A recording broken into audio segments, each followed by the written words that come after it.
Fala, meus irmãos, a paz do Senhor, tudo bom com vocês? Ou como diz o termo em grego bíblico, né? Herene Tukiri, ou para quem gosta de um pouco de hebraico, aí, Shalom a todos.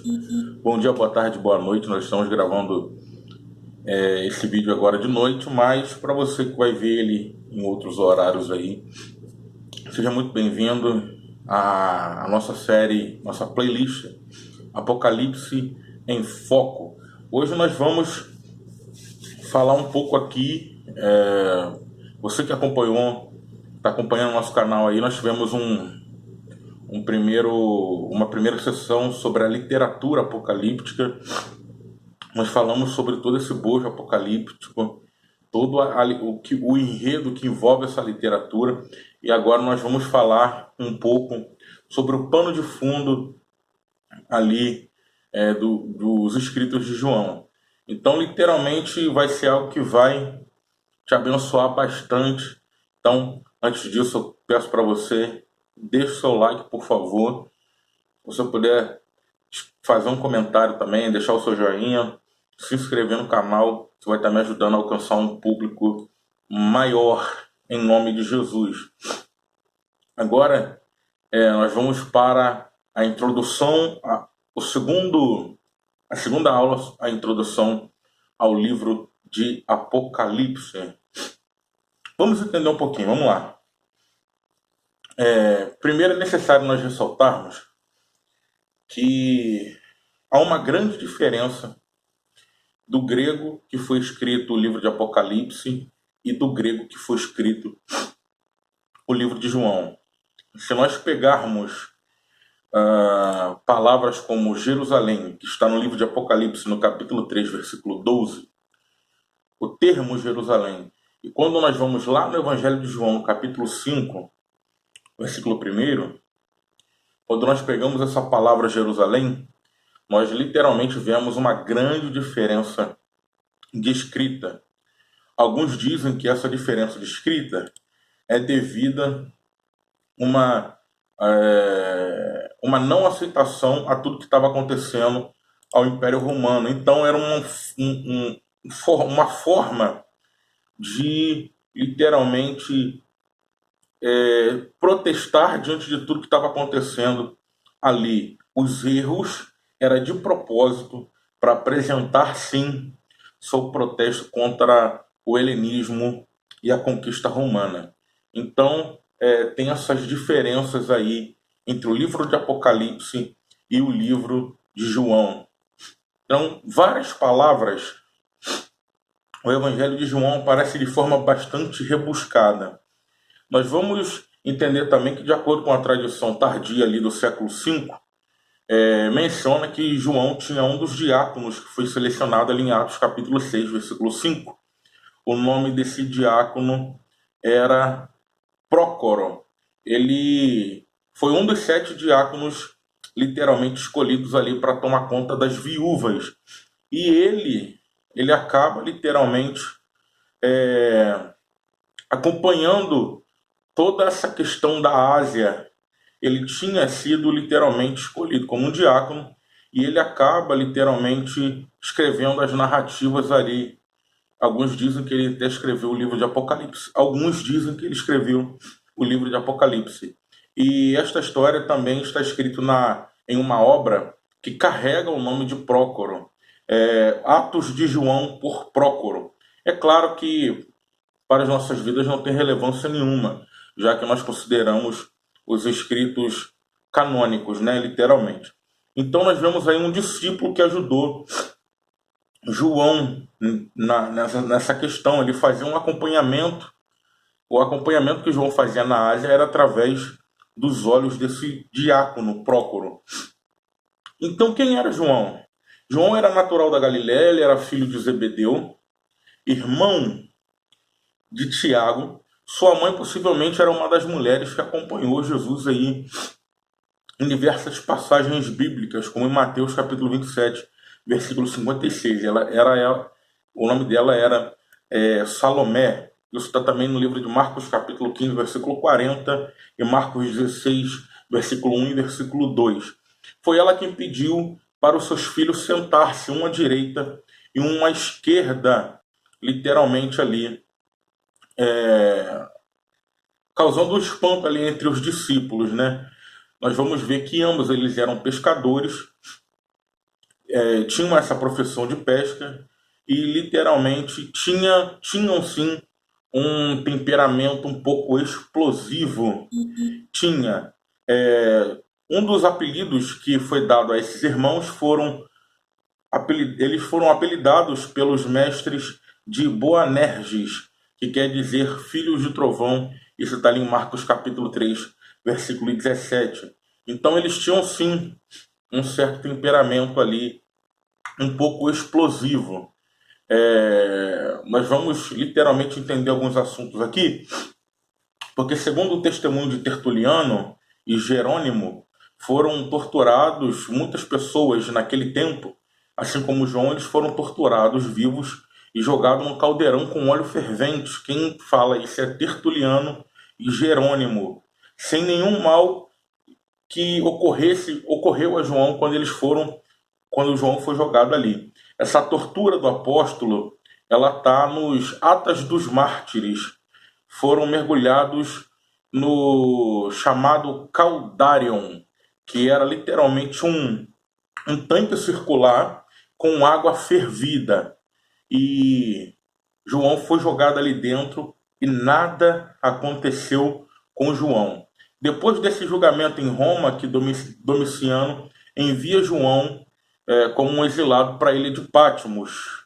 Vitório de Petal escreve um comentário sobre Apocalipse no ano 304 ali depois de Cristo. É muito importante nós lembrarmos que, segundo Eusébio de Cesareia, após imperar Domiciano durante 15 anos, excedendo Nerva no governo, que foi um outro imperador, o Senado romano votou a anulação das honrarias e Domiciano decretou injustamente que os expulsos retornassem para suas casas.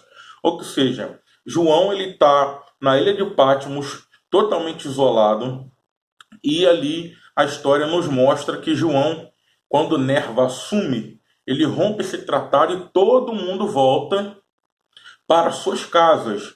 E de volta depois de um tempo, eles voltam de novo para ali a ilha de Patmos. Então, de volta à ilha de Patmos, João ele escreve o Evangelho de João. E João ele vai para a ilha, ele vira bispo em Éfeso.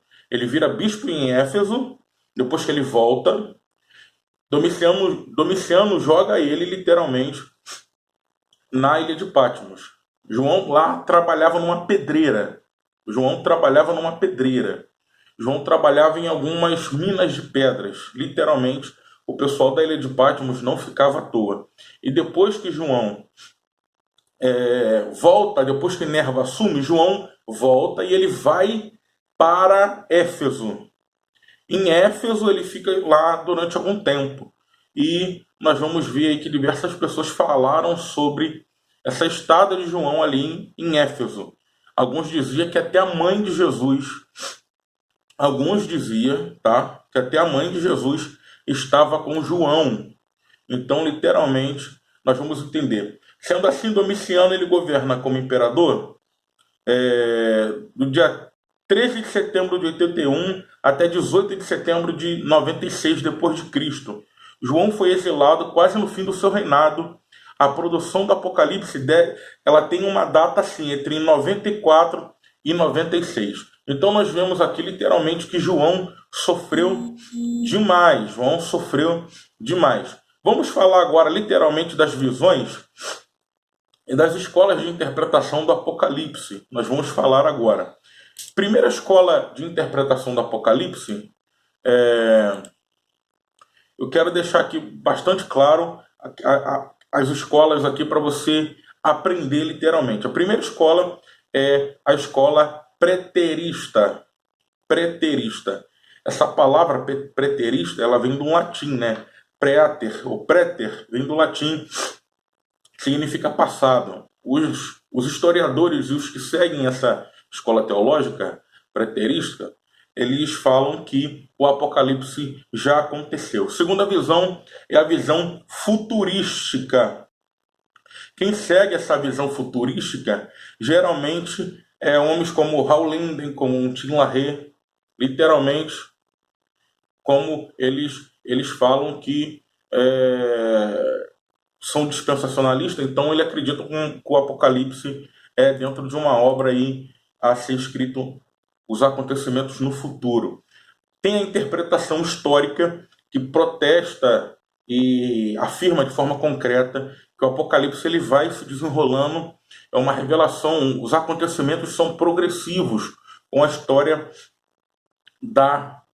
humana, com a história, literalmente, do desenrolar ali da história humana. A escola histórica é assim.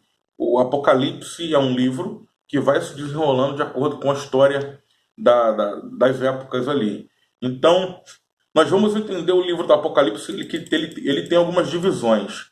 Visão pós-milenista, visão pré-milenista e corrente amilenista ou espiritual.